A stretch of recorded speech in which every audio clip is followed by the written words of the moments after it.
हरे कृष्णा दर्शकों, स्वागत है आपका हमारे चैनल धर्म डायरी में। और आइए हम ले चलते हैं आपको गीता आचरण के पाठ शुरू करने के लिए। तो आज देखिए, गीता आचरण का पाठ है कि भगवान श्री कृष्ण ने युद्ध के दौरान अर्जुन को राग, भय और क्रोध के बारे में क्या समझाया। श्री कृष्ण कहते हैं कि स्थित प्रज्ञ वह है जो ना तो सुख से उत्तेजित होता है और ना ही दुख से विक्षुब्ध होता है।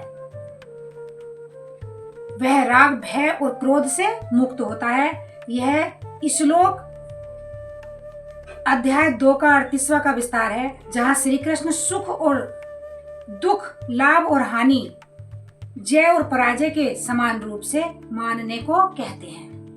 हम सभी सुख की तलाश करते हैं, लेकिन सुख अनिवार्य रूप से हमारे जीवन में आता है क्योंकि ये दोनों द्वंद्व के जोड़े में मौजूद है। यह मछली के लिए चारा की तरह है, जहां चारा के पीछे कांटा छिपा होता है। स्थित प्रज्ञ वह है जो इन ध्रुवों को पार कर द्वंद्वातीत हो जाता है। वह एक जागरूकता है कि जब हम एक ही तलाश करते हैं तो दूसरा अनुसरण करने के लिए बाध्य होता है, भले ही एक अलग आकार में या कुछ समय बीतने के बाद। जब हम अपनी योजना के साथ सुख प्राप्त करते हैं तो अहंकार प्रफुल्लित हो जाता है, जो उत्तेजना है, लेकिन जब यह दुख में बदल जाता है तो अहंकार आहत हो जाता है। जो विक्षुब्धता है, यह अहंकार के खेल के अलावा और कुछ नहीं है। स्थित प्रज्ञ इस बात को समझकर अहंकार ही छोड़ देता है।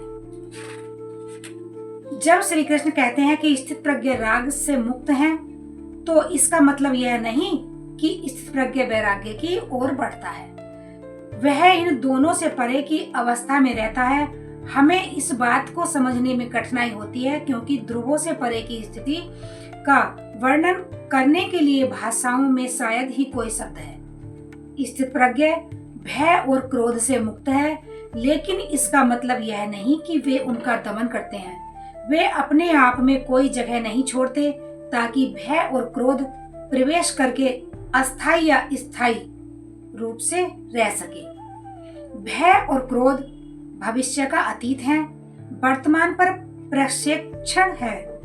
ऐसे में इन दोनों के लिए वर्तमान समय में कोई जगह नहीं है। जब श्री कृष्ण कहते हैं कि स्थित प्रज्ञ भय और क्रोध से मुक्त हैं, तो इसका अर्थ है कि वे वर्तमान क्षण में रहते हैं। और भगवान श्री कृष्ण ने अर्जुन से कहा कि अर्जुन, घृणा भी एक बंधन है। हम किसी स्थिति, व्यक्ति या किसी कार्य के परिणाम के लिए 3 तरह के वर्गीकरण करते हैं। ये है शुभ, अशुभ और वर्गीकरण का नहीं करना। श्री कृष्ण इस तीसरी अवस्था का उल्लेख करते हैं और कहते हैं कि एक बुद्धिमान व्यक्ति वह है जो शुभ की प्राप्ति पर खुशी नहीं बढ़ता है और ना ही वह अशुभ से घृणा करता है। अध्याय 2 का 57वां श्लोक का अर्थ है ये, वह हमेशा बिना आसक्ति के रहता है।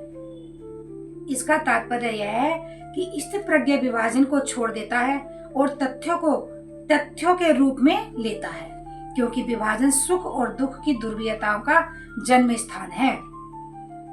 वह श्लोक का आचरण कठिन है क्योंकि यह नैतिक और सामाजिक संदर्भों में भी तथ्यों को तुरंत शुभ या अशुभ के रूप में विभाजन करने की हमारी प्रवृत्ति के विपरीत है।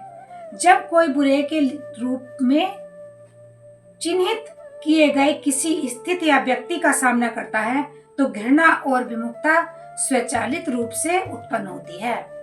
दूसरी ओर स्थित प्रज्ञ इसे वर्गीकृत नहीं करता और इसलिए उनके लिए नफरत का सवाल ही नहीं उठता है। इसी प्रकार शुभ होने पर स्थित प्रज्ञ उत्तेजित भी नहीं होता।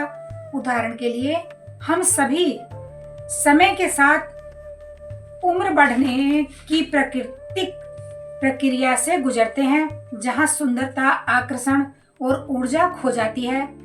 ये केवल प्राकृतिक तथ्य हैं, लेकिन अगर हम उन्हें अप्रिय या बुरा कहते हैं तो यह वर्गीकरण दुख लाएगा। चोट या बीमारी के मामले में भी ऐसा ही होता है। जहां इन्हें बुराई के रूप में चिन्हित करते हैं तो दुख मिलता है। निश्चित रूप से यह ना तो इंकार है और ना ही बढ़ा चढ़ाकर प्रस्तुत करना है।